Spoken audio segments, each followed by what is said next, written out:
All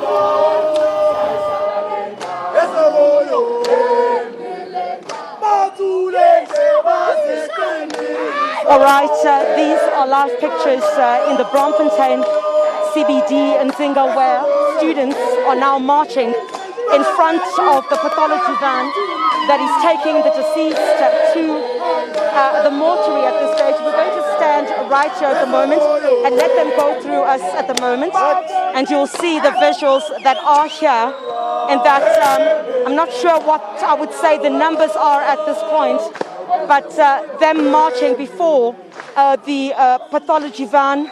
The 31-year-old man, of course, who was caught in the scuffle between police as well as students a bit earlier on. And they feel that it would only be decent, dignified if they could do so, while the circumstances are being investigated at this point in terms of what exactly had transpired. Let's just move towards this direction now.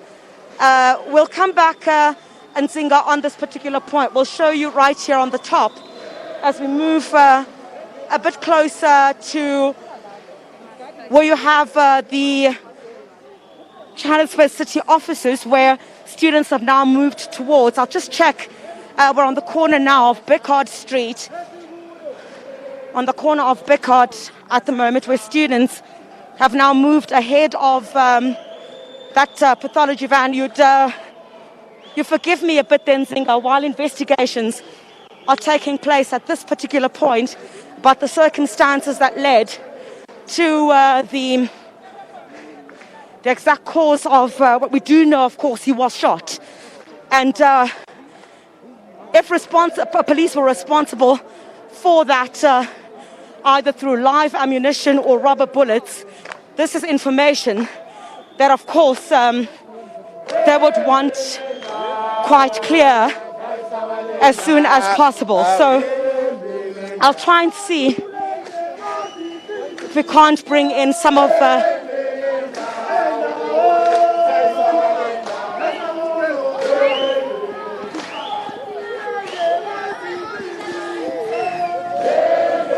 Nzinga again, live pictures. Let me see if I can't bring in the SG. Yes. Quite important, I see, as students. Come again. Quite important as students for you to show this kind of respect, in that you are moving with the pathology van for who you say is someone who was caught in the crossfire while you were demanding legitimate or putting your legitimate concerns across. It was important for you as students to do this. Yes, it was very important for us to pay our last tribute to a black soul. We understand he was not part of the strike. He was not part of the strike. It's a casualty that happened. But as a black culture, as our culture, as Africans, we thought it's very much important to pay our last tribute, to try and show respect to the life of Africans. So we understand that students were protesting. This reckless police came firing shots. But we appreciate that the students, they never took a black life for granted. They showed respect. They moved with the cop as they were taking him to the mortuary.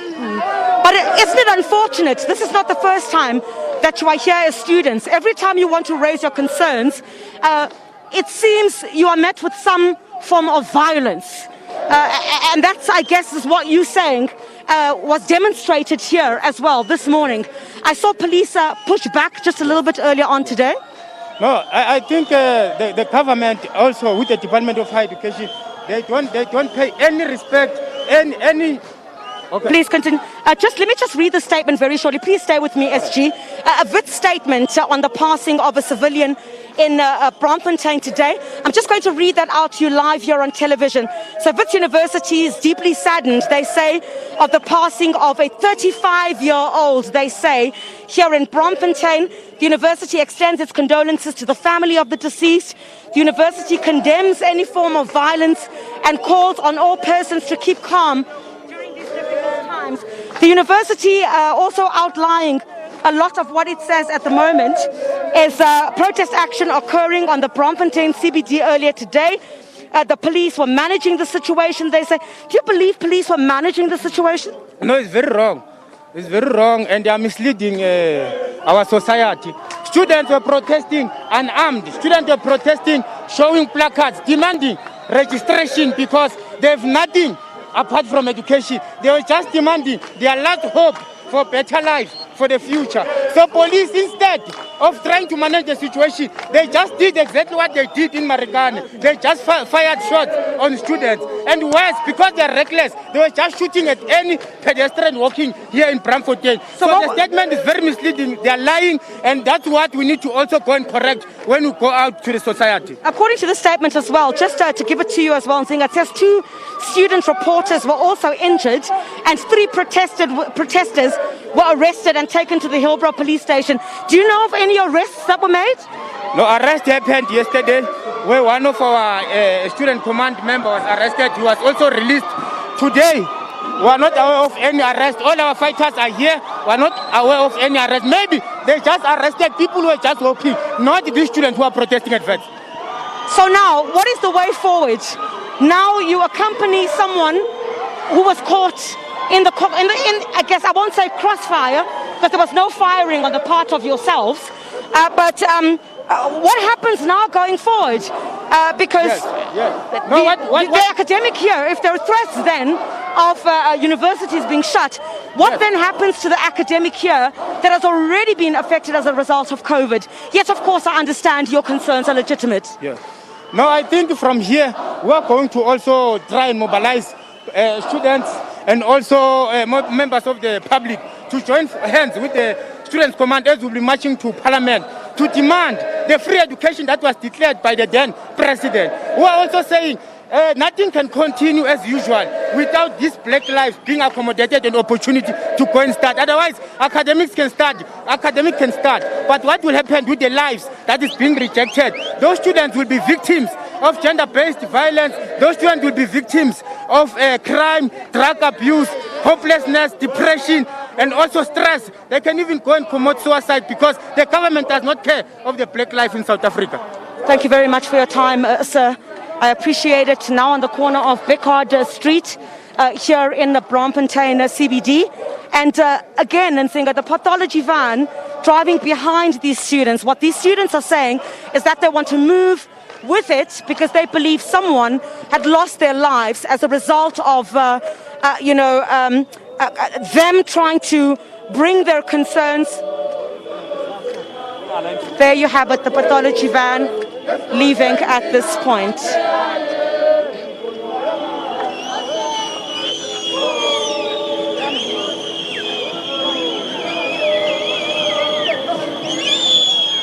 You'll see, so obviously headed Nzinga that way towards the Hillbrow, and you'll see here students, if we could come this way just very quickly, students with their arms and their fists in the air. So a sad turn of events, Nzinga, I must say, as a result of what students say are legitimate concerns about our exclusion at universities. And they say, according to the heavy-handedness of police, this is what has now taken place. The Independent Police Investigative Directorate, again, I had indicated, says they are going to investigate this matter. And so...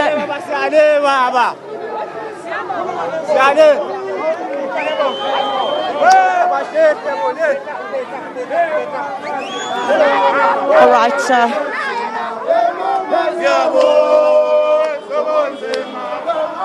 All right, Nzinga, it seems like students will now be heading...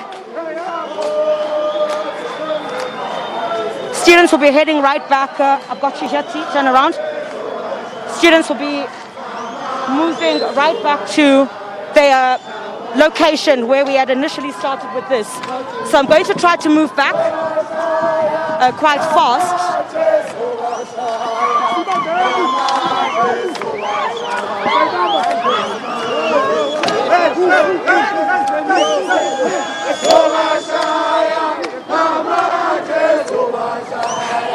All right, from where we are at the moment in Nzinga, it can only indicate students are trying to form a line here to make sure that they march in order.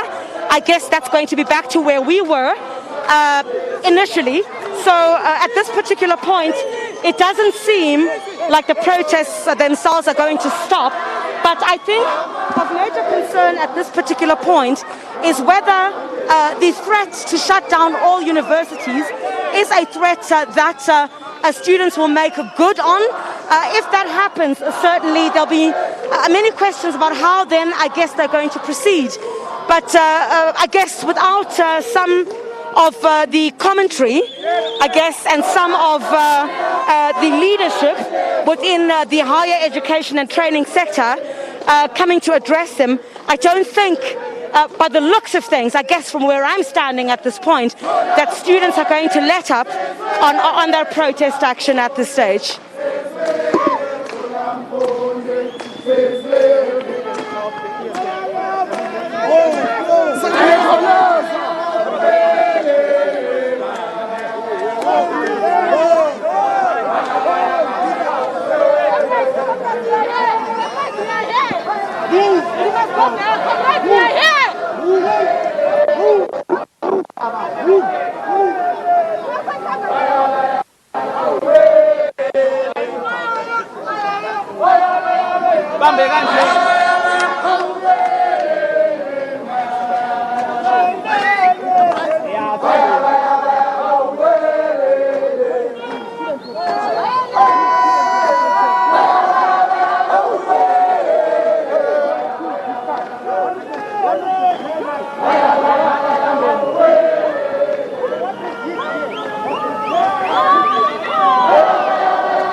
I've got you.